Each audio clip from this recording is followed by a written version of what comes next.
Shalom kekasih-kekasih Tuhan. Renungan pada hari ini berjudul Merendahkan. Sebelum kita mendengarkan renungan pada saat ini, marilah kita sama-sama mengawalinya dengan berdoa.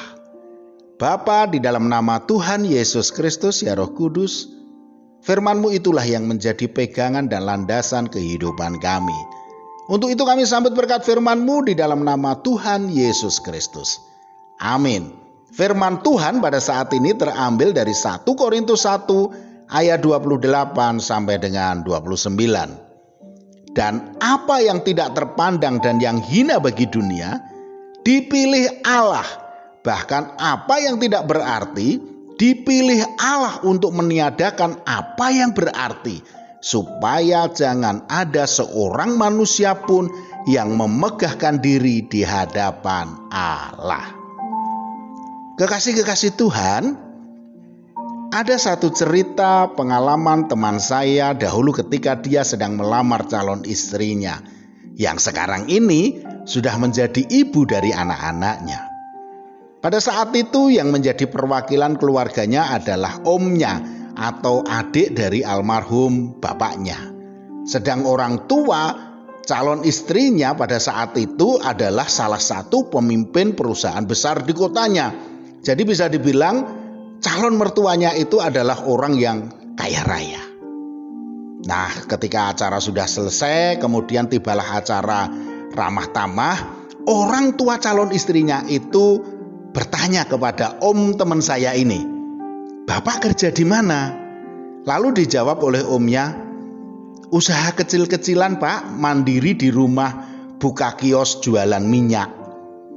Orang tua calon istrinya ini memandang sebentar, lalu cuman berkata begini, "Oh, kios bensin ya Pak." Setelah itu, saudaraku, kelihatan sekali kalau perlakuan dan tanggapan keluarga calon istrinya ini berubah.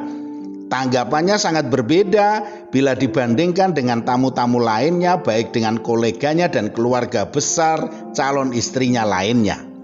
Padahal yang dikatakan kios bensin oleh omnya teman saya itu bukan seperti penjual bensin eceran, tetapi omnya ini adalah pengusaha dan pemilik pom bensin terbesar di daerahnya. Saudaraku, tanpa kita sadari seringkali kita juga melihat hanya kulitnya saja. Apalagi kalau kita sedang melihat seseorang yang kita anggap di bawah kita. Perlakuan kita ini juga seringkali menganggap rendah orang itu. Karena apa? Kita anggap tidak selevel dengan kita. Sehingga ketika ada orang lain yang ada di bawah standar penilaian kita, maka tanpa kita sadari kita telah melakukan perlakuan yang merendahkan orang lain itu. Kita sudah menjadi orang yang tinggi hati, padahal belum tentu kita ini lebih hebat dari orang itu. Sikap tinggi hati inilah yang ternyata tidak berkenan di hadapan Tuhan. Hal ini dipertegas dalam Amsal 16 ayat 5. Setiap orang yang tinggi hati adalah kekejian bagi Tuhan. Sungguh ia tidak akan luput dari hukuman. Saudaraku, ternyata Tuhan Yesus juga pernah mengalami kejadian direndahkan dan diremehkan. Ketika saat itu Tuhan Yesus kembali ke kampung halaman di Nazaret. Saat itu Tuhan sedang mengajar orang-orang di rumah ibadat, dan banyak orang menjadi takjub, kagum, dan terheran-heran dengan pengajarannya.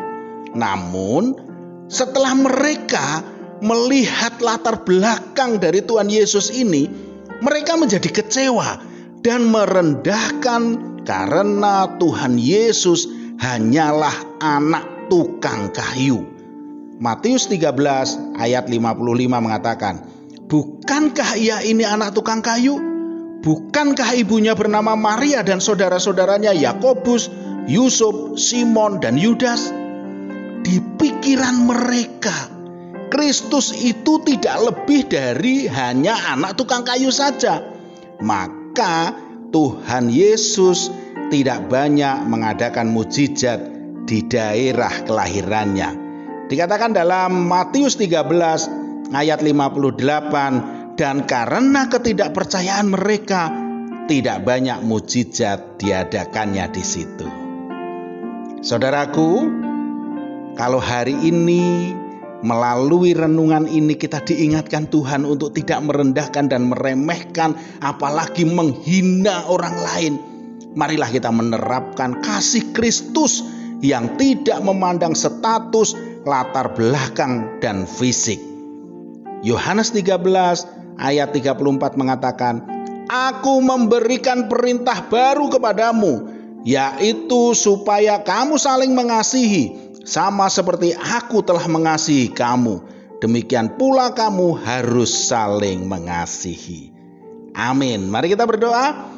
Bapa, di dalam nama Tuhan Yesus Kristus, ya Roh Kudus, ampunilah kami kalau selama ini kami seringkali menilai orang lain menurut standar penilaian kami, bukannya menerapkan kasih-Mu. Untuk itu kami mau berubah, mengedepankan kasih-Mu daripada ego kami. Dalam nama Tuhan Yesus Kristus, amin. Selamat beraktivitas dan tetap semangat. Tuhan Yesus Kristus memberkati.